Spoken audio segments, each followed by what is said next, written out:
মুসা আলাইহিস সালামের আমলে তিনি আল্লাহকে জিজ্ঞেস করলেন, আল্লাহ আমার উম্মতের সবচেয়ে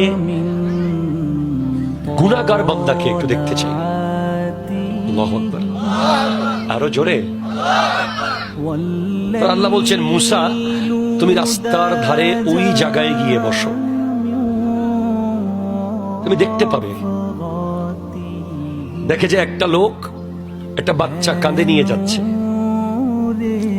বলে এই হচ্ছে তোমার উম্মতের সবচেয়ে গুনাহগার। আচ্ছা শেষ। আল্লাহ এবার আমি চাই যে আমার উম্মতের সবচেয়ে নেককার বান্দাকে তাকে দেখতে চাই। বলে মুসা সন্ধ্যাবেলায় ওই জায়গায় আবার দাঁড়াইও, তোমার উম্মতের সবচেয়ে নেককারকে দেখতে পাবে। যখন একই জায়গায় আছেন মুসা আলাইহিস সালাম, দেখে একটা লোক যাচ্ছে সেম, যে ফজরে সবচেয়ে গুনাহগার ছিল, সন্ধ্যায় সে সবচেয়ে নেককার। বলে আল্লাহ এমন কি কাজ করেছে, সে সকালবেলা সবচেয়ে গুনাহগার, সন্ধ্যাবেলা সবচেয়ে নেককার হয়ে গেল। ওই লোকটা তার বাচ্চা নিয়ে জঙ্গলে গেছিল। কোথায়?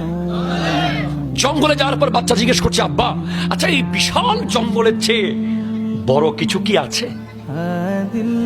তখন বলছে, হ্যাঁ আছে আছে আছে। কি আছে? তো সমুদ্র।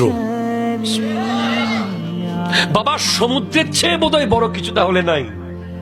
বাপ বলছে, আছে আল্লাহর আকাশ।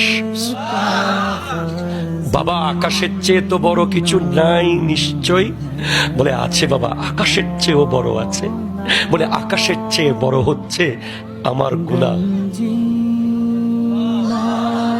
তাহলে বাবা তোমার গুনাহ তো জঙ্গলের চেয়েও বড়, তোমার গুনাহ তো সমুদ্রের চেয়েও বড়, তোমার গুনাহ তো আকাশের চেয়েও বড়, তাহলে তোমার গুনার চেয়ে আর বোধহয় বড় কিছু নাই। বলে বাবা আছে আছে আছে। কি? আমার গুনার চেয়েও বড় হচ্ছে আল্লাহর দয়া। আল্লাহর দয়া থেকে নিরাশ হওয়া যাবে? যাবে যাবে যাবে। এই একটা কথা শুনে আল্লাহ এত খুশি হয়ে গেছেন যে আমার এই বান্দা গুনাহ করতে করতে করতে করতে সে বুঝতে পেরেছে তার গুনাহ জঙ্গলের চেয়েও বড়, তার গুনাহ সমুদ্রের চেয়েও বড়, তার গুনাহ আকাশের চেয়েও বড়, কিন্তু তার চেয়েও যে আমার দয়া বড় সেটা সে মেনে নিয়েছে। আমি তাকে এক মুহূর্তে ক্ষমা করে শ্রেষ্ঠ বান্দার কাতারে নাম লিখিয়ে দিলাম।